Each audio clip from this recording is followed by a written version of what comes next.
Hello everyone in YouTube land. This is Howard of AV Transfers. Busy today. We are recording a 16-track multi-channel recording using a light pipe analog to digital conversion. We are running 16 channels, the first 8 going through this 8-channel SCAM up to this Alesis ADAT and then digitally into the multi-track computer. Yes, it is an old-fashioned Windows 90 something computer, and yeah, there's a reason for that. Why am I doing that? Good question. Well, the question makes perfect sense, really. Old software, old hardware don't work on new machines, so I run old Windows. I run Windows XP, Windows and all the old versions, just because the hardware works perfectly, and it's the hardware that's doing the work. Once you have a WAV file, you can take it into anywhere else and do what you like. So we've got channels, 16 channels of perfection sound going in there, and not only that, oh, there we go, tape is running. It's a 1/2 inch 16 channel recording. And there's only one channel at the moment. Oh, there's two. Right, so in a live music situation or a studio, every instrument is recorded individually. And then it's mixed into stereo or quadraphonic. Oh God, who uses quadraphonic? Anyway, stereo or mono. Mono, as I call it in South African. But it's mono. Mono. Sounds a bit like the kissing disease. Anyway, so there we go. We've got... This tape would not normally play. It would be going squealy, squealy, squealy all the way to Mama Pig again, because it was totally ampexed. An ampex tape of this vintage, full of moisture, so it wouldn't run properly. So we've had to bake it. I normally bake tapes 24 hours at a low temperature to remove the moisture. Not so much cooking them as just drying them out. And normally that's good. Give them a few wines afterwards, and we're good to go. So there we go. We got that digitizing into there. The customer wants each track. I can supply it as a composite WAV file with up to, I think it's 24 track.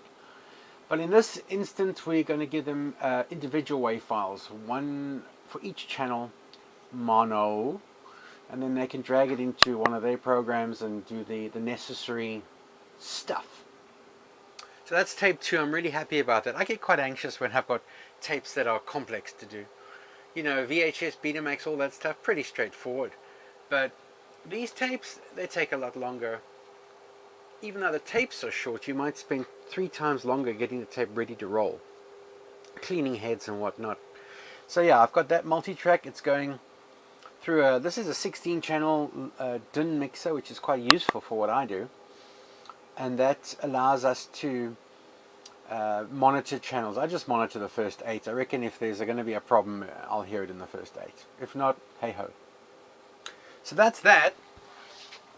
What else is going on today? Well, we've got some mpeg encoding. We've got a couple of tapes we did yesterday. Betacam, 1-inch PEL, Cinefilm, and Umatic. All of which needed some level of adjustment, except the film smelled like petrol, probably because he used film cleaner before he sent it to me, which I wasn't too mad about. Battled all night to get the smell off my hands, beg your pardon.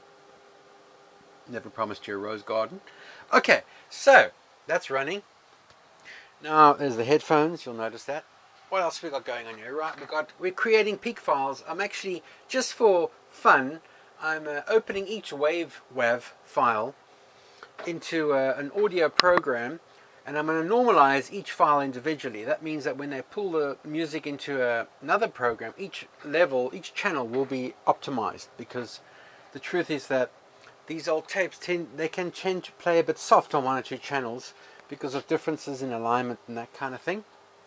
Okay, what else is happening here? Over here we've got another fun thing. So once upon a time, there was a thing called mini DV, and there's also something where people used to record stuff on their cameras, camcorders. these discs are really difficult to transfer. If there's any issue with these discs, and because different cameras use different formats, it's a bit of a nightmare. So I've had to play a bit of Mrs. Fletcher here, I guess, to get all the right stuff. But here we are. Let's take these videos now. We've got all these videos, these funky dory videos. So here's the disc. I've been waiting for it to spit out. I had to unload it first. Here is the disc. You'd think 1.4 gig of digital data would be an easy peasy thing to convert. It isn't. Every disc is different. Anyway, so now I've chosen all the files that I've ripped off the disc, which takes a lot longer, but it's the only way to do it sometimes. And that's imported it in its own native format. There's been no conversion, if you like. It's just data now. Data, etc. Now we're going to export this in the most compatible way to kids home video. And then once that's exported, I'm going to convert that to a mpeg 4 to match the other ones. Now, I've heard a lot of stuff about computer files. The only type of files we talk about here. So, computer files, you can get any number of formats. Any number of formats for any number of clients, and it's really a personal choice. You get AVI, which is fine. I prefer to live in 2021 rather than 1975, so I don't use AVIs. But what I do use is QuickTime MOV files or ProRes files for the discerning customer.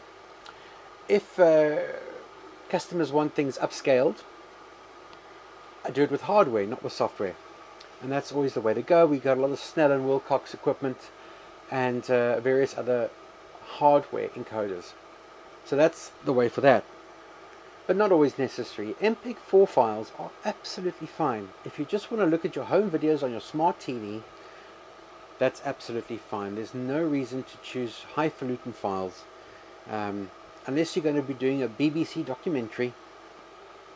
You would perhaps choose something else like ProRes, but normally mpeg 4 is absolutely fine. The only real problem with mpeg 4 is because it was designed as a digital compression for what is a digital source. It's not so good for analog material. So video, which is generally very grainy, and film can suffer when they're digitized. So that's why less compression is better. My favorite compression for AVI, if there is such a thing, is MJPEG, Motion JPEG, because there is no link between previous and next frames. Each frame is individually stored. So when it comes to things like film grain, you don't get the pixelation even though you have the high compression. So my native, that's a word we should use anymore, my normal capturing format for film when it's being scanned is MJPEG, because that allows me a very small file with a very, very high quality. But we'll do more about films another time. Well, that's today. I hope you've enjoyed the studio update. And we'll see you again. Remember, click on like, subscribe, God knows why. You're probably as bored as me, that's why you're on YouTube, or at least watching it. I'm Howard, the website avtransfers.co.uk, avtransfers.biz, and if you're in South Africa, avtransfers.co.za. That way you get two types of digital pleasure. Okay, ciao for now.